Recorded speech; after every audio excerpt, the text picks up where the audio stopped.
नमस्कार, मी पंजाब डक हवामान अभ्यासक मुक्काम पोस्ट गुगळी धामणगाव तालुका शिलो जिल्हा परभणी। आज आहे 10 ऑगस्ट। आजपासून आपण सांगितलं होतं की राज्यामध्ये 11 तारखेपासून सूर्यदर्शन होणार आहे, पण काही भागात आजच सूर्यदर्शन घडलंय। तर हे पाहत आहेत लाईव्ह सूर्यदर्शन। राज्यातील आजपासून परत शेतकऱ्याला खास करून अंदाज, कालच एक अंदाज दिला होता, पण परत एक अंदाज खास करून कशामुळे द्यायचा की राज्यामध्ये आता शेतकऱ्याचं मूग काढणीस आलेलं आहे। तर मूग ज्यांचा काढणीस आलेलं आहे त्या शेतकऱ्यासाठी खास करून आनंदाची बातमी। तुम्ही काय करा, 19 तारखेपर्यंत 19 ऑगस्टपर्यंत तुम्ही तुमचे मूग काढून घ्या, कारण की राज्यामध्ये 20 ऑगस्ट ते 2 सप्टेंबर दरम्यान राज्यात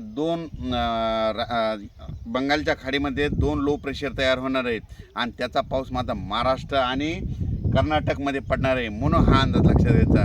म्हणून सर्व शेतकऱ्याला सांगू इच्छितो की राज्यामध्ये आजपासूनच काही भागात सूर्यदर्शन होणार आहे, पण 12 पासून मात्र राज्यात सर्वत्र सगळीकडे एकदम कडक सूर्यदर्शन होणार आहे। म्हणून ही खास करून शेतकऱ्यासाठी आनंदाची बातमी। राज्यातील सर्व शेतकऱ्याला सांगू इच्छितो की राज्यामध्ये आज 10 आणि 11 आणखीन 2 दिवस थोडं भाग बदलत थोडे सरी येणार आहेत, म्हणून हा अंदाज लक्षात घ्यायचा।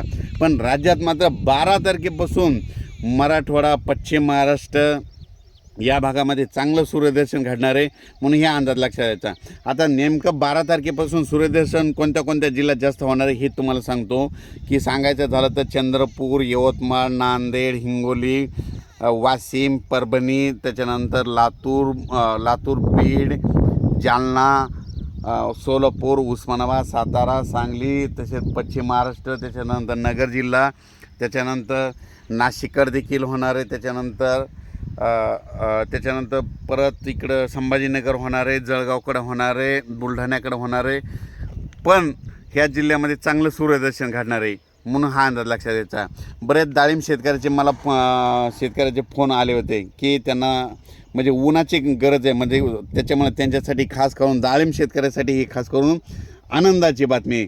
त्याच्यानंतर ज्यांचा मूग काढणीस आलेला आहे त्या शेतकऱ्यांचं, कारण की राज्यामधली परिस्थिती बघितल्याच्यानंतर फेरफटका मारल्याच्यानंतर बऱ्याच शेतकऱ्याचा मूग काढणीस आलेला आहे। तर ह्या म्हणजे आता 10 दिवस सूर्यदर्शन भेटणार आहे आणि त्या शेतकऱ्याचे मूग सुखरूप घरी येणार आहेत, म्हणून खास करून त्यांच्यासाठी देखील आनंदाची बातमी।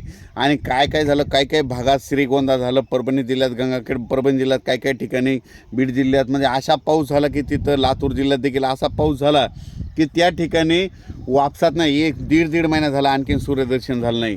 तर त्यासाठी शेतकऱ्यासाठी आनंदाची बातमी। तुमच्या देखील तिकडं म्हणजे 11 तारखेपासून तुमच्या देखील कडक ऊन पडणार आहे, 10 दिवस चांगलं सूर्यदर्शन घडणार आहे। तुम्ही शेतीचे कामे करून घ्या, फवारण्या करून घ्या। आणि परत सांगतो की तुम्ही काय करा, 20 ऑगस्टच्या आत तुम्ही तुमची सर्व शेतीची कामे करून घ्या, कारण की 20 ऑगस्टपासून ते 2 सप्टेंबर दरम्यान बंगालच्या खाडीमध्ये 2 लो प्रेशर होणार आहे आणि त्याचा पाऊस मात्र कर्नाटक आणि महाराष्ट्रामध्ये चांगल्या स्वरूपाचा पडणार आहे। म्हणून हे सर्व शेतकऱ्यांनी हा आत्ताच अंदाज लक्षात घ्या। आणि परत एक सांगू इच्छितो की राज्यामध्ये आता कोकणपट्टीत मात्र 17 तारखेपर्यंत तिकडला पाऊस कोकणपट्टीचं ते चालूच राहणार आहे, म्हणून हा अंदाज लक्षात। आणि त्याच्यानंतर राज्यामध्ये 16-17 तारखेपर्यंत धुळे जिल्हा, जळगाव जिल्हा, नंदुरबार, त्याच्यानंतर जळगाव जामोद, त्याच्यानंतर बुलढाणा, त्याच्यानंतर परतवाडा, त्याच्यानंतर अमरावती, अकोला, अकोट, अचलपूर, वर्धा, नागपूर हे पट्ट्या मात्र 17 तारखेपर्यंत पावसाच्या सरी चालू राहणार आहे। म्हणजे त्या जिल्ह्यामध्ये ह्या पट्ट्यामध्ये असा पाऊस राहणार आहे। पण उर्वरित राज्यात मात्र उद्यापासून मध्ये कडक सूर्यदर्शन होणार आहे। आज जसं सूर्यदर्शन घडलं तसं एकदम कडक दिसणार आहे, म्हणून हा अंदाज लक्षात द्यायचा। आणि त्याच्यातील परत एक सांगतो की सातारा, सांगली, सोलापूर त्या भागामध्ये पूरस्थिती निर्माण झाली होती। आता त्यांचा देखील म्हणजे आता पूर ओसरणार आहे, पाणी देखील ओसरणार आहे तिकडे। आता एवढा काही मोठा पाऊस राहणार नाही, म्हणून हे देखील अंदाज लक्षात द्यायचा। पण 20 ऑगस्टच्या नंतर 20 ऑगस्ट ते 2 सप्टेंबर दरम्यान मात्र परत राज्यात पावसाची शक्यता आहे, म्हणून हा अंदाज अचानक वातावरणात बदल झाला तर लगेच एक मेसेज दिला जाईल। धन्यवाद।